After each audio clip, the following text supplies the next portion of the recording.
আসসালামু আলাইকুম রহমতুল্লাহ। আলহামদুলিল্লাহ ভিউয়ার্স, দেখুন আপনারা টয়োটা হাইলাক্স গাড়ি 2014 মডেল অটোমেটিক গিয়ার ডবল গাড়িটা বিক্রি হবে। কেউ যদি নিতে চান নিতে পারেন। সস্তার ভিতরে ভালো মানের গাড়ি কিনলে হাইলাক্স মানে 4x4 ডবল।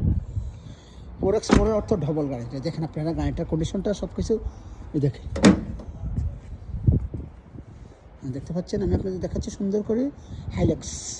এই যে নাম্বার প্লেট, এটার দাম সর্বনিম্ন 15 থেকে 20,000 আছে, কারণ এটা 55 নাম্বারটা অনেকের পছন্দের, অনেকে কিনে নেবে রাস্তা গায়ে। কিন্তু গাড়িটার দিক দিয়ে দেখলে আপনারা দেখেন অনেক সুন্দর গাড়ি, অনেক মানুষের গাড়ি, অনেক ভালো গাড়ি। দেখেন আপনারা মাশাআল্লাহ বলতে হবে। এই যে দেখেন ডবল গাড়িটা, গিয়ার ডবল 4x4 GLX। দেখেন GLX এই গাড়িটার দাম 39,000 রিয়াল। দেখেন আপনারা চাকাগুলো দেখেন, রিং অ্যালুমিনিয়ামের। এখানে আমি সুন্দর করে দেখাচ্ছি, কোথায় যাবেন না। হাইলাক্স এই গাড়িটা নিজের নামে হবে ভাইয়া, আপনি নিজের নামে হবে। গাড়িটা মাজরা থেকে মাত্র আসছে, নিজের নামে হবে গাড়িটা। কোনো টেনশনে নির্ভয়ে নিতে পারেন। আপনারা যারা হাইলাক্স কিনতে চান তাদের জন্য এটা বলছি। তো আপনি আমার সাথে থাকবেন ইনশাল্লাহ, ভালো মানের ভিডিও নিয়ে আসবো। আল্লাহ হাফেজ, আসসালামু আলাইকুম।